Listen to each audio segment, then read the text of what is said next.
Good evening from Vietnam. Good afternoon to you, Vaso. Thanks a lot for spending your afternoon to join our program to share your amazing journey to our audience around the world. And on behalf of the listeners, we want to say thank you to you.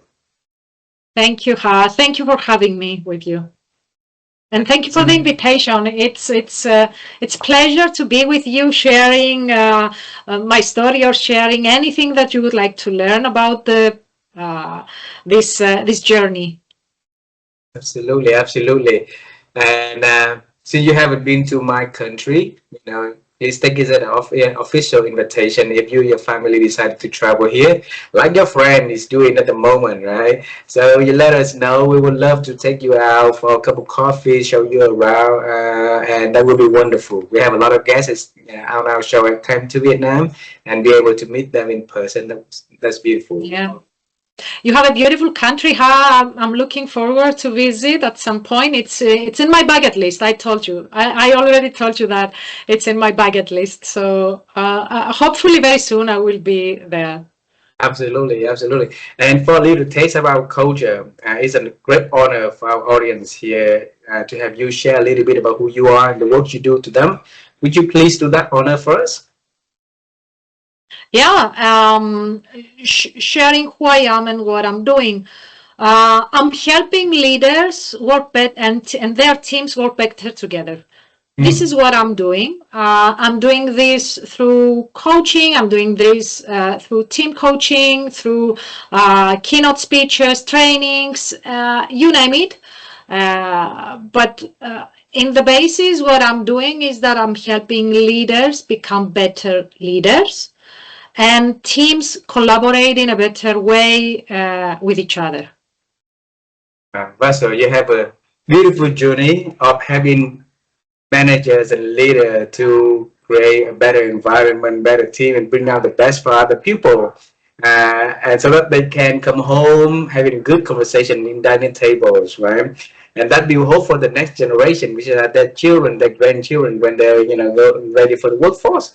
And you introduced to us in less than 1 minute, and that is not fair for our audience. Okay, so as I shared with you earlier, we're gonna travel time a lot in this conversation to figure out to show the people the transformative journey that you have. So how does time travel sound to you? Mm. So my journey started with me studying speech and language therapist, something completely different from what I'm doing right now. I changed the course of my career 2 times, completely course of my career 2 times. First time, I moved from speech therapy into the corporate world. So I studied speech and language therapist. I did a master's degree in human communication science, and I worked as a speech therapist for three years when I came back home. But then I wanted to go into the corporate environment and have a career there. So I did a master's degree, an MBA, and I started looking for a job in a company. Any company that will give me the ticket to actually have a career in the corporate environment. And I did found a ticket there. I started as a sales and marketing officer, and then a trade marketing officer. Very soon I became a sales manager, and then a national sales manager, and that was my corporate journey. When I first became a sales manager, I had a lot of challenges. I was a woman among lots of men that they were expected to have the position instead of me. That was one challenge. Then I was under 30 back then, a very young woman running a team of salesmen. Like they used to have like 20 years of experience, 15 years of experience, 10 years of experience. Some of them, they were like 50-something-year-old people. And I was like under 30 being their manager, their new manager. So can you imagine how much I wanted to prove myself and how much I wanted to succeed in that new leadership position? I like to call this period of my life the DIY leadership period, because I had to learn DIY, do it yourself, because I had to learn how to be a good leader by myself. I had to read a lot, go through podcasts, and we didn't have many podcasts then. Some videos, readings, talking with people. And that was the first time that I said openly that I don't feel like a manager, I feel like a coach to these people. Back then, I didn't know that coaching was a real thing. I didn't know that coaching was a profession either. I just felt like a manager should be like a football coach or something to their team, who should have this kind of relationship. So I had to read and learn lots and lots of things around leadership, and that was my first leadership position. So I did the transition from solo to team leader, and I did lots of mistakes, lots of successes, and lots of failures. So, and then I did the second transition from leading individuals to leader of leaders, managing other managers. So then I had to lead bigger team, more complex systems. I had to lead manager of managers and lead this kind of teams. And that pretty much, that was my learning curve as a leader in the corporate environment. Back in 2020, I decided that I was going to make the second big change in my career. And after I studied the coaching, because up to that point, I learned that coaching is a real thing. I had coaches for myself. I learned that coaching can be a profession as well. And I felt like this was something that I could be good at this. And I wanted to actually add more value as a coach to other teams and other leaders. So since 2020, I moved from corporate environment to building my own business, offering team coaching and leadership programs to other leaders. So pretty much that's my journey up to now. Wow, thank you for sharing the journey from the speaking therapist, right? Speech therapist on to a corporate and becoming a coach and then running your own company.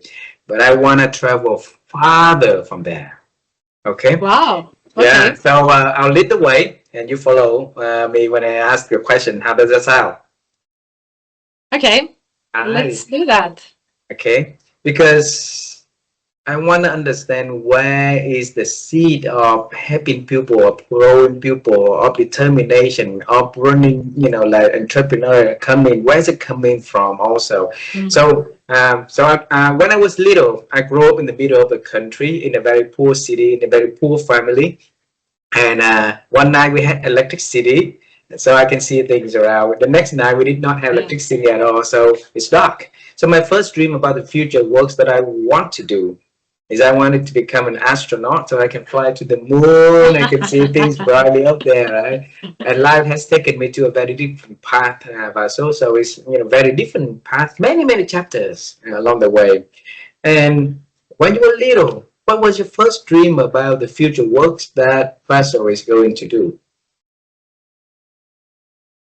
Okay, let me be transparent with you. The first thing that I wanted to become was a singer. Singer. I wanted to become a musician. I wanted to become a singer. Funnily enough, my younger sister now is a singer, and she's doing very well, and she's chasing her dream. So funnily enough, one of us managed to do that. But if I go really back, I wanted to become a singer. I guess the need was that I could again make somehow people happier, or influence in a way some people, or make people feel different. In any case, I'm not a singer. right now. But I believe that what I'm doing is not completely relevant in terms of I'm trying to improve people's lives, and I'm trying to influence other people, and I'm trying to actually through my small contribution to the society, make a better world. See, I think if we look back at what you want to become a singer and what you do now, there's big difference, but there's no difference also if you want to see it differently, right? Singer using their voice, the lyrics, the songs to deliver a message, like you say earlier, to have people feel better, to run the mood. You are doing the same thing for like leadership voices, to help leaders to transform, right? So it's leadership singer. Yeah, I believe that it's all about finding your voice. Finding your voice and making sure that your voice speaks for good in the society. I believe this is very important for all of us. So wanted to become a singer, and your youngest sister became she's a singer now, right? So singing is the art. And where's that coming from in your family? None of my family members are artists, but I also used to draw a little bit. I'm into art as well. My sister is a singer; she's an artist, but I don't remember some of my family members being into art. I think it's more of a personal thing. It's how we like to express ourselves as a personal preference, I guess. So from wanting to become a singer and not pursuing that, but pursuing into the profession of the speech therapy, you could become anything, a journalist, like anything. Why a speech therapist? Why a speech therapist? You know what? It sounded good. At that time, I had those two options. Back then, we had to pass some exams. So one option was to become a musician. Next best thing for me was to become a speech therapist. I think it was the next best thing in terms of how I thought about this, helping people communicate, helping children, helping adults communicate in a better way. So that was the next best thing that I thought. And I did that for some years, and I actually use some of the knowledge up to this point. For example, how to use the voice, how to use breathing exercises, how to communicate better with each other. I still use some of those skills and knowledge yet. So you did sing. You did, right? Happy for you to pursue something that you dreaming that young girl, right? And when you in that job for a few years, and you said that you want to go to corporate to have a different experience and exposure. Why is that? I guess I wanted to feel that I wanted to succeed in that area. Because that area looked to me something like completely out of my comfort zone. It was something that I couldn't potentially reach out to. And because I like changes, and I really like not only small everyday changes and improvements, but I also like radical changes. I love changes in life. So that was something that I felt like I want to try this out. I was very curious how organizations are run, how can you succeed in that corporate environment? How is it working? I mean, back then people used to dress as well very formally in the organization. So I had the perception of a person working in a corporate environment was completely different from what I was used to. I come from a small village, and working in a big corporate environment, for me, it looked like, wow, this is something that I'm curious to try. So, and I think I entered that out of curiosity, because I really wanted to try that out. And to be honest, to be able to enter that world, I couldn't find a job in the corporate environment with my speech and language therapist bachelor. So I had to go back to school. I had to study. I had to go back to university and do MBA, because then I could, at least apply for something and find a ticket to the corporate environment. You have a very strong curiosity, and at the same time you have a strong commitment to make it happen also by, like if you decided to move into the corporate, that you apply to any job that fit in, right, that fit with your strength. You went to college to get the degree to make yourself, ready for that one also. And when you got the job in the corporate world, did you envision that one day you're going to become a person that not only leading individual, which is the college in the same rank, but also now started leading the people in the senior roles and who had like 20 years of experience, while that little Vaso is still very young, under 30, and leading the team with full of men with experience, with arrogance like that, the ego like that. Did you have ever imagined that one day you're going to do that? You know what? Funny story. I remember one person. We ran a leadership program in my company when I was a sales manager, first-time sales manager. So we ran this leadership program. It was something like a team coaching session, and I was so fascinated about how this guy ran the session. So in that moment, and I think this is the first time that I say that out loud. In that moment, I felt that at some point, I want to do his job. At some point, I want to do that for a living.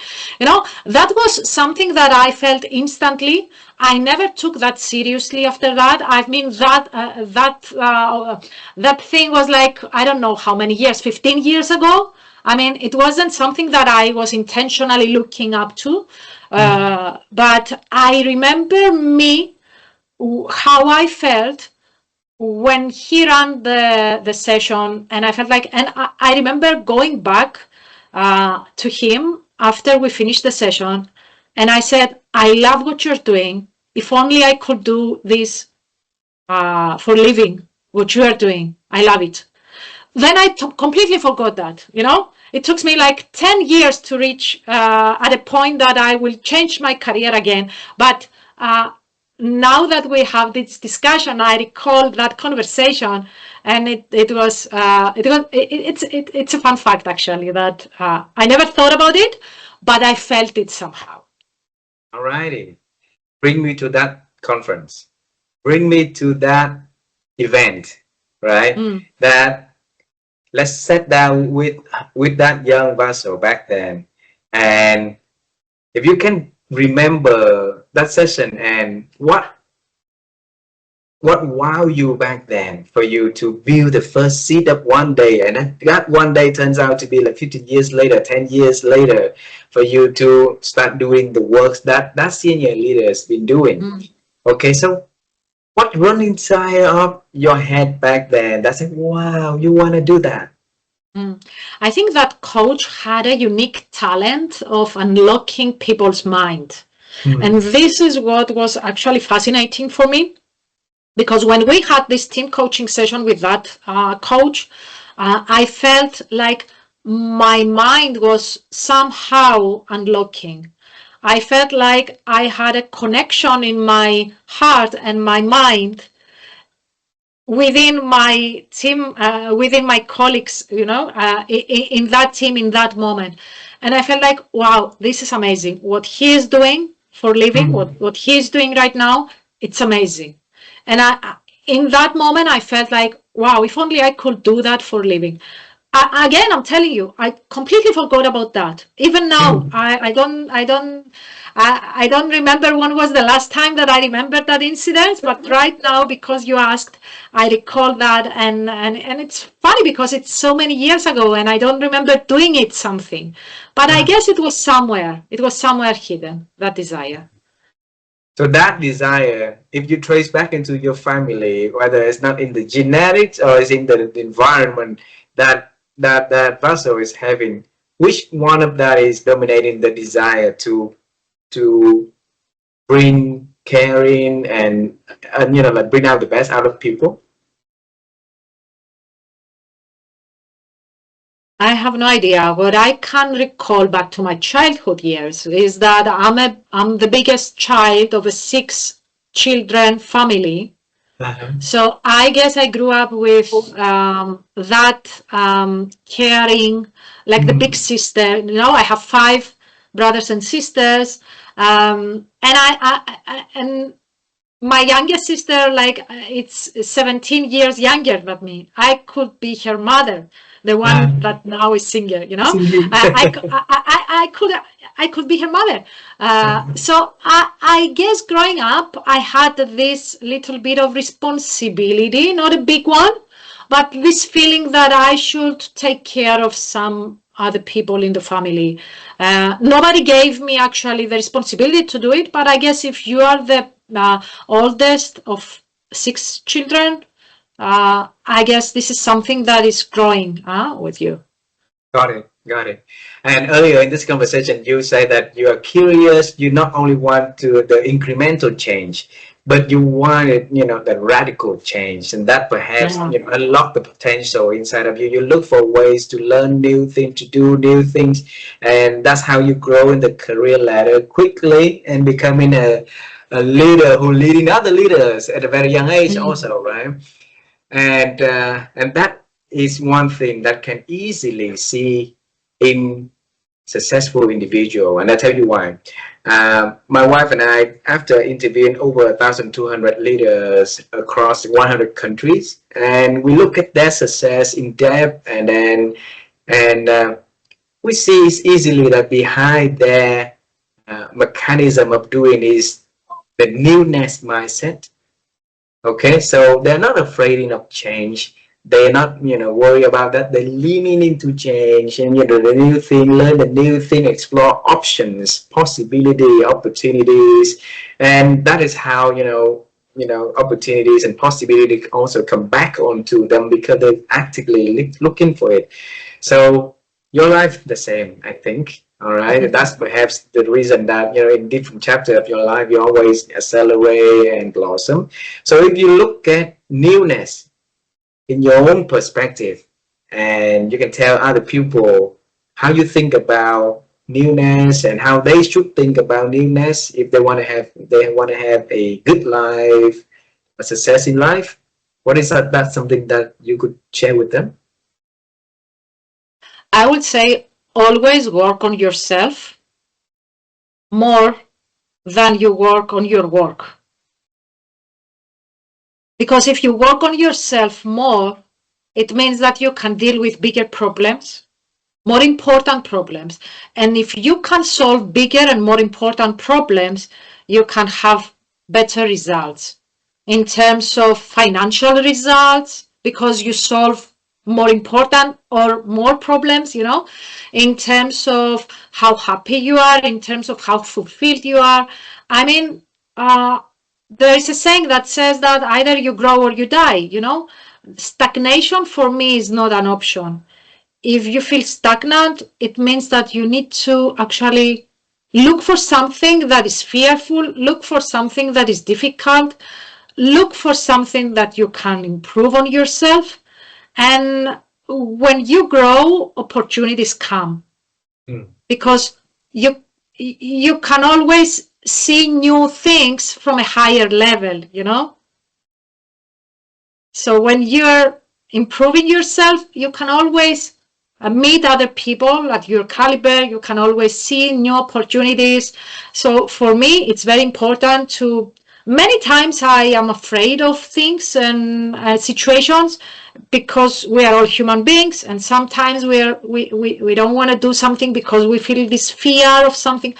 But for me, fear is an indication that this is a part of myself that I need to improve. Let me tell you a funny story. I'm riding motorcycle, but I was very afraid of doing it. So riding motorcycles, not in a dangerous way or in very fancy way, but I mean, even riding a motorcycle, you know, it was something that I didn't know how to do it. I was afraid of doing it. So what I did is that I bought a motorcycle. I did lessons how to ride a motorcycle, and then I was riding the motorcycle just because that was a part of me that was untouched. Just because that was a closed box that I didn't try, I didn't explore. And when I did that, I reinvented a part of myself that I didn't know before. You know, I'm not the best rider. I will probably not become the best rider ever, but at least this is something that I was afraid of doing it, and I learned how to do it, and I improved this skill. Okay, everything is a skill set. I mean, you can always improve the things that you don't feel like you're good enough. Wow, what kind of motorcycle are you driving? right now I own a Vespa because it's very fun to yeah, I used to ride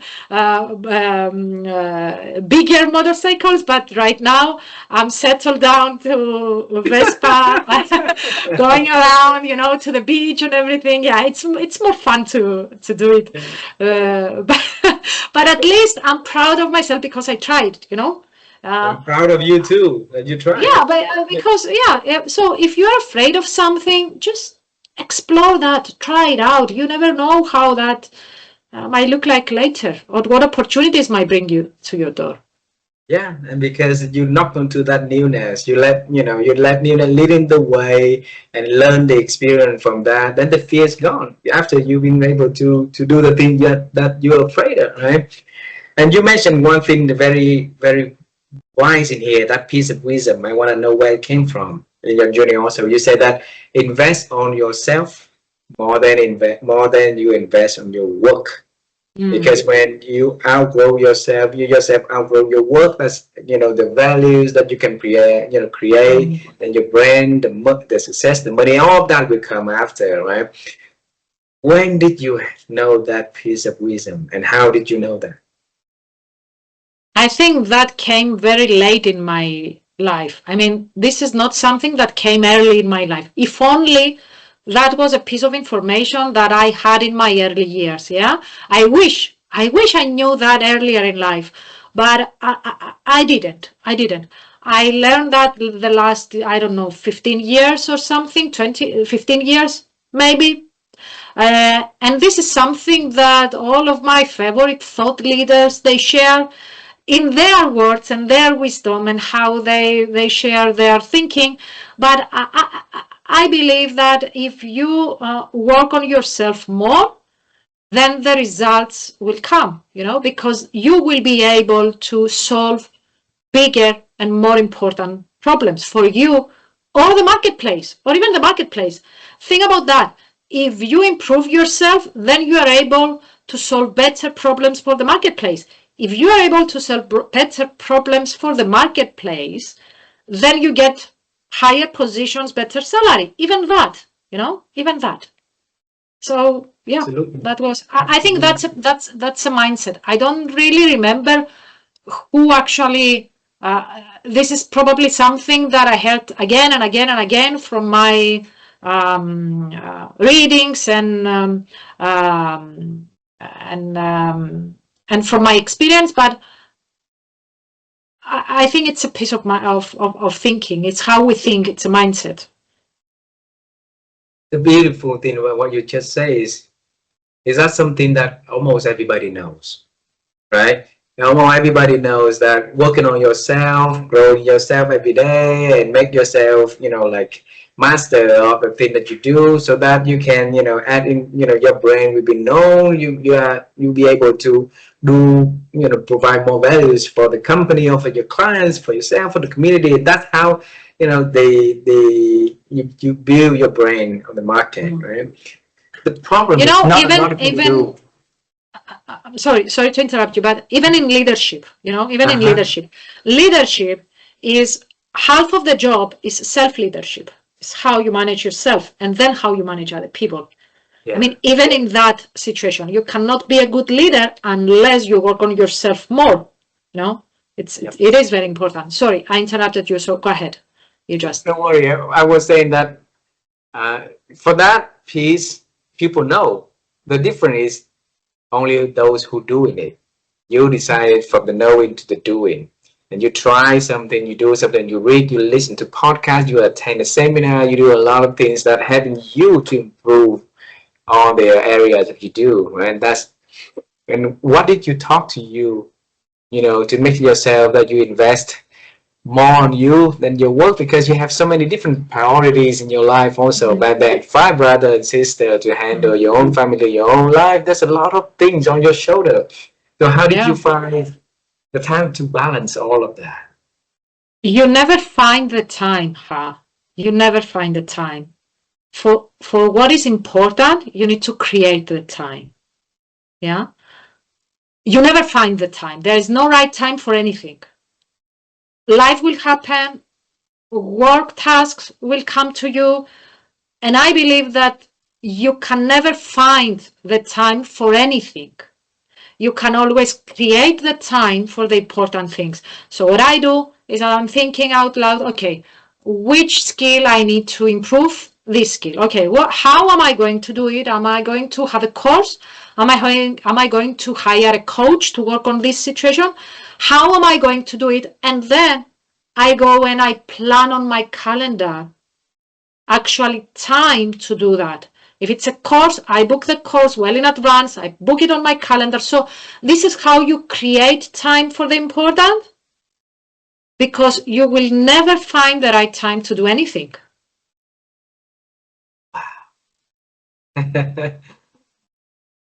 Now I moved you to 5 years ago, 2020.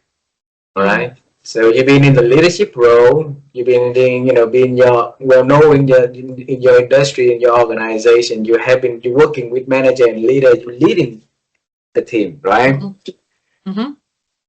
And with that position, then you have, stable salary. You have the insurance and everything. And those are the things that hold people back to continue doing the job in the corporate world. And then back then, 5 years ago, that's right in the middle of the pandemic also. And you decide to leave the organization, leave the stability behind to explore something new again in your new chapter. Right, yeah. and that is somewhere the seed of that senior leader 15 years ago, when he facilitated that workshop that started to blossom inside of you. And tell us why you do that. Yeah. Again, it's when I hear you describing that, I think that it was somehow a crazy move, because during the pandemic, I used to have a very good position. I mean, very good status. I was number 2 in the company, number 2. It was the general manager and then management team, which I was part of the management team. So I was literally number 2 in the company. I used to have a very good salary, very good perks, very good life. And there was a pandemic, big crisis in the world. And when I took the decision with 0 clients. 0 clients, So it was a crazy move. I think that if I was going to go back, maybe I will do it more, I don't know, less risky maybe, but this is how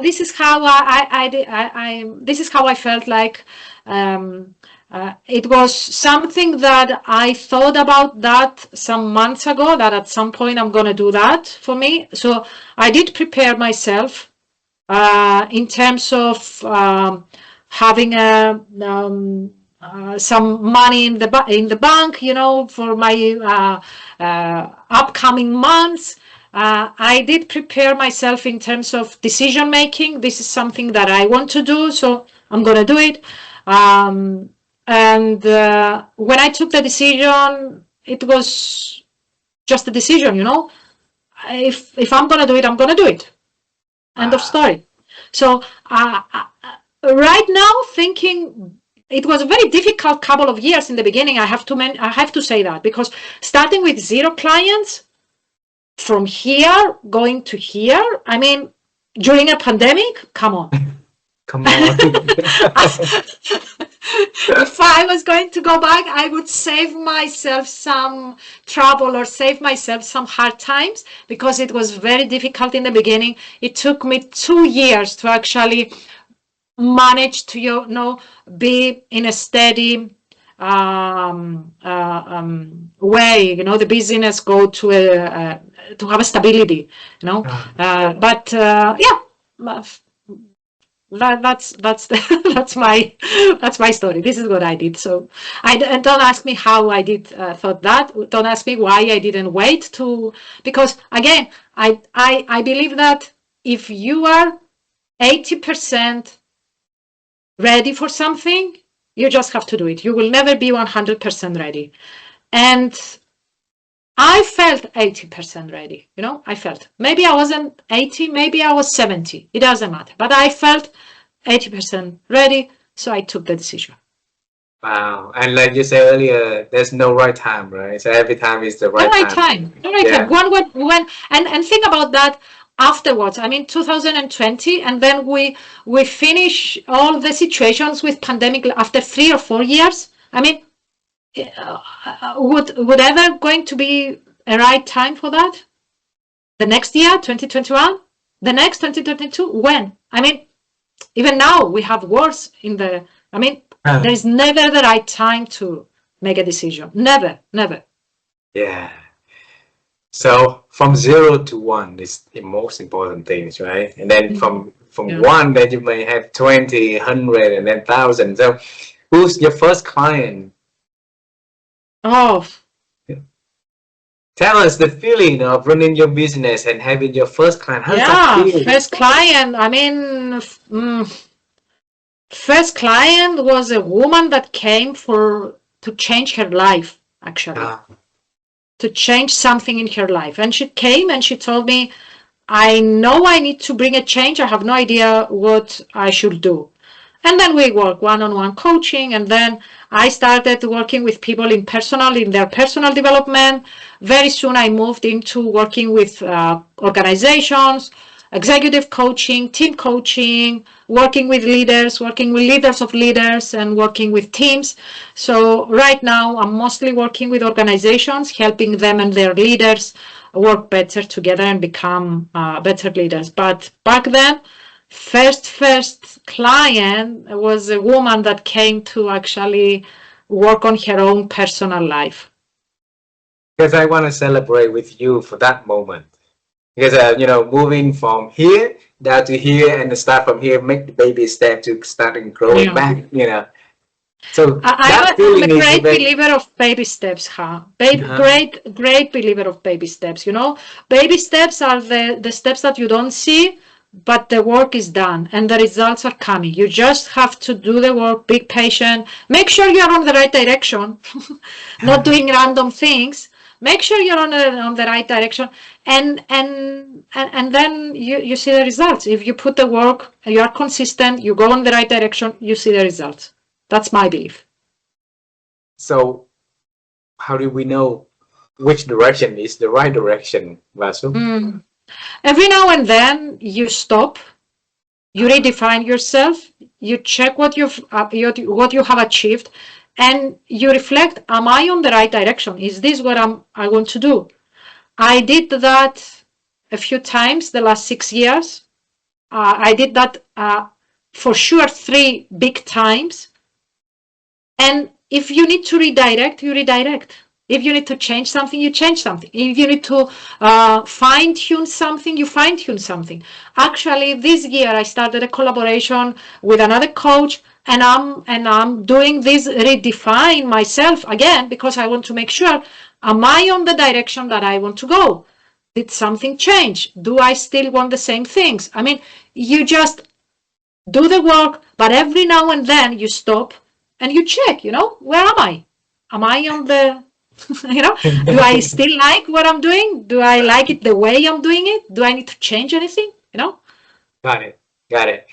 You mentioned one word that we always love hearing is the word I think. Because my wife and I, we've been on the quest to help people to improve their ability to think, because we believe that our thinking ability this day has been diminishing with so many, like noises out there. And if we want to change, if we want to reinvent, if we want to do something good for us and for other people, we have to first improve our ability to think, right? And there's no better ways for us to do that like this, like having conversation like you and I are having, and ask you this question: how have you been growing your ability to think over the years?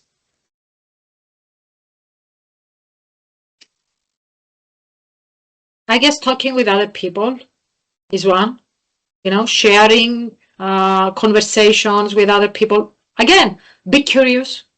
Be curious. What if? What if? Let me explore that thought, be open to new ideas.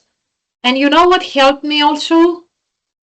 What I'm doing, a big part of what I'm doing is to listen. Like you're doing, and you're doing it very well, Ha. I mean, the conversation that we are having right now, I can tell that you truly listen what I'm saying because of your questions. Your questions are very good questions. So I can tell that you know how to listen. And listening and truly listening helps you reflect, helps you rethink, and helps you upgrade your thinking as well. So communication, I think it's the way of upgrading your thinking. And stop and reflect. I mean, take some time to reflect on things. Wow. Thank you. And thank you for some compliment about me also. Yeah, no, I'm just saying the truth, I have one question that I want to ask in the past also before we conclude our conversation today. Okay. I want you to bring us to you somewhere in you 17, 18 or 19, because you're a sister of another 5 brother and sister. Your younger sister who's singing at the moment, who's a singer at the moment, 17 years old, younger than you. So that teenager, early adult Vaso probably has a lot of weight on her shoulder, on her thinking, right?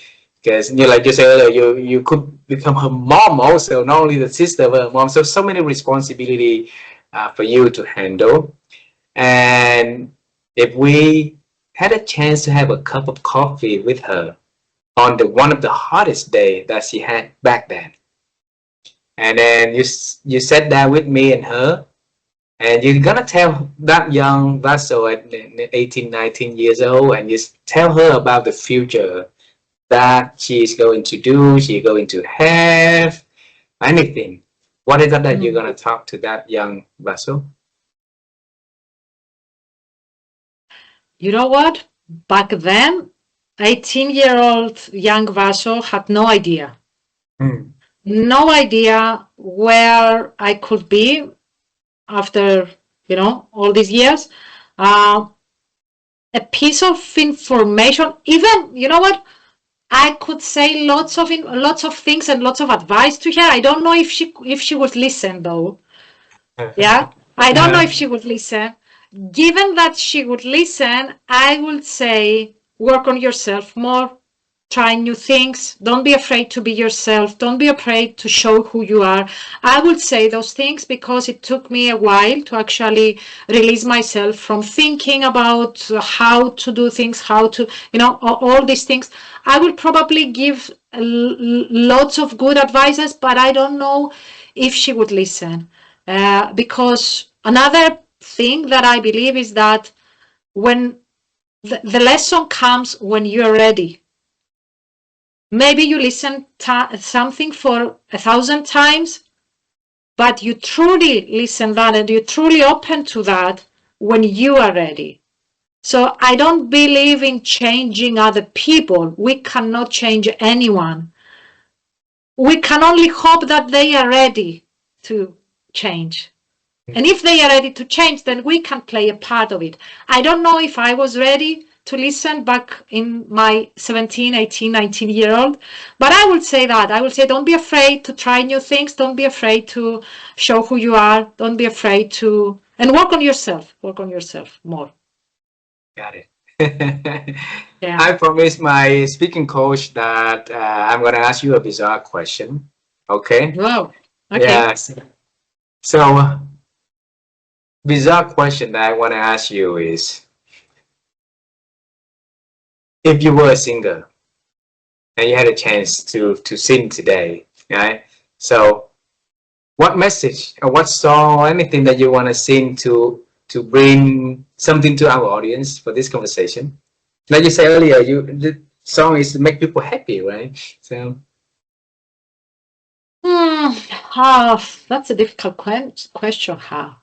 how could it be that difficult when you are the one who help leaders, senior leaders to get better? This is a silly question. Probably. You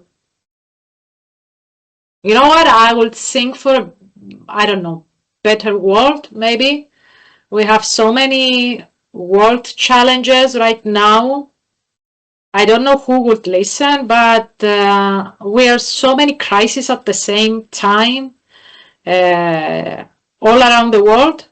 So maybe that's a cliche, but I would like people to be less angry, because I believe that if people are less angry and more in peace with themselves, we will have more peaceful societies. Because people cannot stay in one room with themselves. Yeah. Quiet. We cannot stay quiet for 5 minutes in a room with ourselves. We constantly need to reach out to social media, reach out to something. I mean, keep our minds busy or go into screens. Or can you stay 5-10 minutes quiet with yourself? I mean, if we could make peace with ourselves first, then maybe we could make peace with other people as well. And this is also a learning of leadership as well, because again, leadership starts from within. Find a way to lead yourself, then find a way to lead other people. Wow. Vaso, look at our conversation today.